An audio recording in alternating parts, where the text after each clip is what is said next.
Have you ever texted someone, saw that little read sign under your message, and then waited, but no reply ever came? Or maybe you're the one who reads messages, thinks about replying, and somehow ends up doing nothing. If that sounds like you or someone you care about, stay with me until the end of this episode.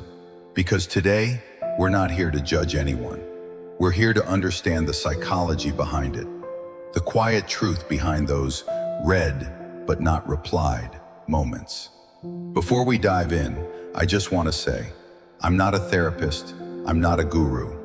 I'm just a person who's learned and lived through these things, and I want to share them with you, so you can see yourself with more kindness, not criticism. Now, let's talk about what really happens when someone reads your message and doesn't reply. For most people, being left unread feels like rejection. It feels like silence screaming, like you're not important enough for even a short, "Hey, I'll text later." But here's something you might not have considered. Sometimes that silence says more about them than about you. Because behind that seen notification, there's often a whole world of emotion, exhaustion, fear, or overthinking. And that tiny action or inaction can actually reveal a lot about how someone manages emotions, relationships, and connection. Let's start with the first truth. Some people don't reply right away because they care too much. Yes, too much.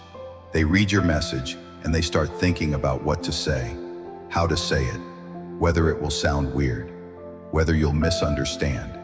And before they know it, they've spent 10 minutes inside their own head and forgotten to actually type the words. This often happens to people with social anxiety or high sensitivity. Their mind isn't avoiding you, it's protecting them from the possibility of saying something wrong, being judged, or feeling exposed. They don't mean to ignore. They're simply overwhelmed by connection. And ironically, that fear of losing connection ends up creating distance. Then there's another type, the ones who don't reply because they're emotionally exhausted. Their brain and heart are simply too full. Imagine this. They open their phone after a long day, read your message, and their brain whispers, "I can't do this right now." It's not that they don't value you, it's that they've reached their limit. In modern psychology, this is called emotional depletion. It's when the brain starts conserving energy by shutting down social engagement. So instead of replying, "I'm tired," they just say nothing. Because silence feels easier than explaining the chaos inside. And for many people, texting back means more than just typing words. It means showing up emotionally. And sometimes, they simply can't. There's also another truth that's harder to admit. Some people don't reply because they don't know how to express what they feel. Especially those who've grown up being told to stay strong, don't bother others, or handle things yourself. Their brain learned early on that vulnerability equals weakness. So when they see a message that touches an emotional nerve, they freeze. They're not ignoring you, they're avoiding themselves. In psychology, this is linked to avoidant attachment.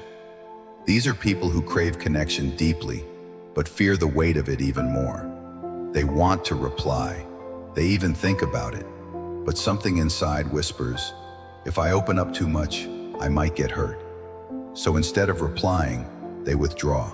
Not because they don't care, but because caring feels dangerous. And then there are people who genuinely forget. Yes, really. Not out of disrespect, but because life moves too fast. They read it while standing in line, or at work, or half asleep in bed. Their mind says, "I'll reply later," but later never comes. To someone who values communication, this might look careless. But to someone juggling stress, deadlines, and digital overload, it's simply human. We live in a time where hundreds of messages flood our brains every day.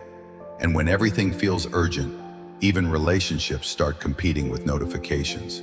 That's not an excuse, but it's a mirror of the world we live in. Still, there's one more side, the darker, quieter one.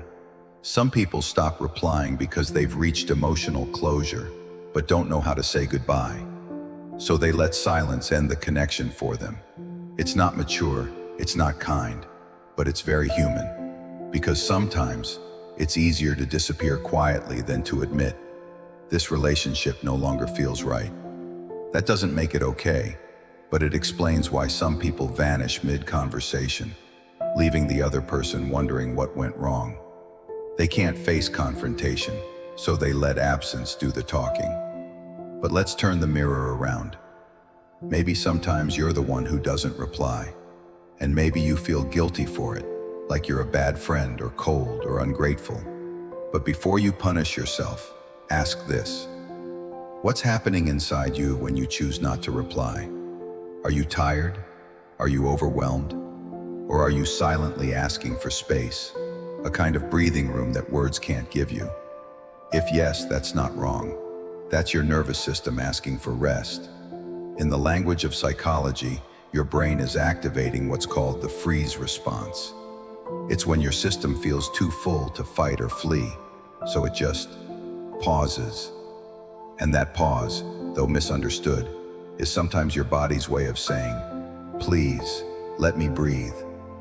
So the next time you read a message and don't reply, maybe it's not about carelessness. Maybe it's about emotional boundaries. And the next time someone leaves you on read, maybe it's not about rejection. Maybe it's about their own invisible battle. Because truthfully, no one really doesn't care. They just care differently, in ways that don't always look like what we expect.